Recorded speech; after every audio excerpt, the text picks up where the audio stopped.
Les flammes du volcan mystérieux au cœur des montagnes volcaniques d'Islande, se dressait un volcan mystérieux nommé le Mont Flamboyant.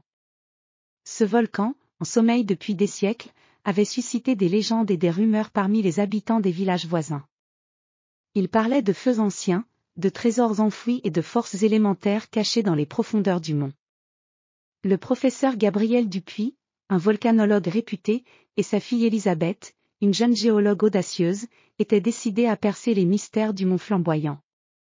Gabriel, avec ses cheveux gris et ses lunettes à monture épaisse, était un homme de science passionné par les phénomènes naturels.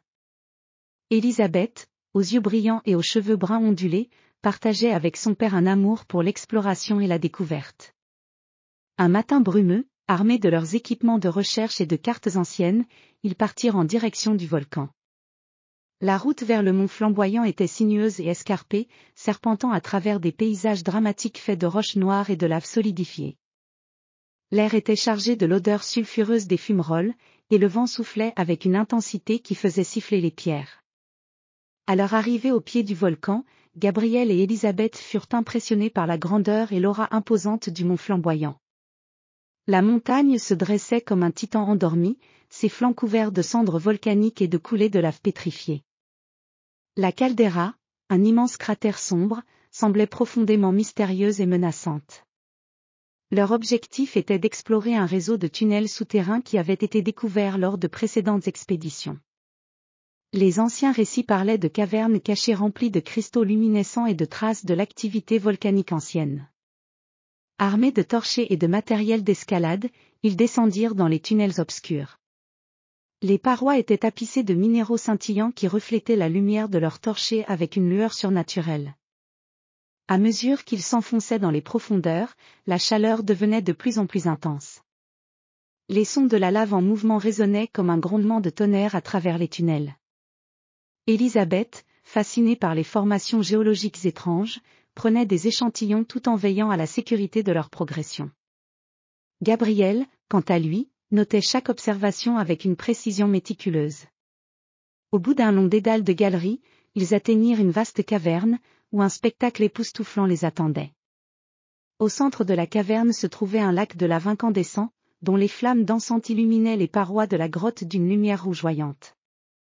Les vapeurs montantes créaient des jeux de lumière fascinants, projetant des ombres mouvantes sur les murs.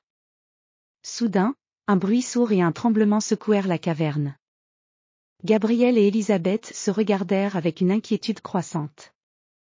Ils comprirent que le volcan, bien que silencieux depuis longtemps, semblait s'éveiller. Une série de secousses fit tomber des morceaux de roche du plafond, et la lave du lac commença à bouillonner avec une intensité accrue. Dans le chaos qui suivit, Gabriel aperçut un éclat métallique brillant au fond du lac de lave. Avec une détermination renouvelée, il se lança dans une tentative pour atteindre cet éclat mystérieux. En utilisant des outils spécialisés pour tester la température et la stabilité de la lave, il réussit à se rapprocher suffisamment pour comprendre qu'il s'agissait d'une ancienne relique volcanique. Elisabeth, quant à elle, utilisa son expertise pour évaluer les risques et guider son père en toute sécurité. Ensemble, ils réussirent à extraire l'objet du lac de lave. Il s'agissait d'une ancienne clé en métal ornée de symboles mystérieux.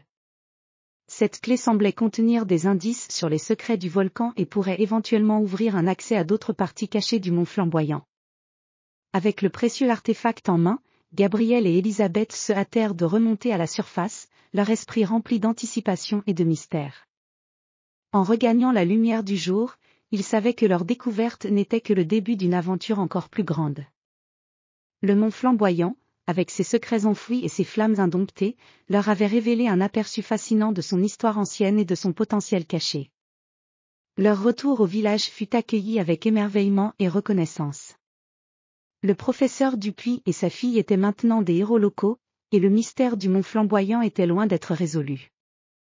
Le volcan continuait à cracher des vapeurs et des éclats de lave, gardant ses secrets bien protégés pour les générations futures d'explorateurs avides de vérité.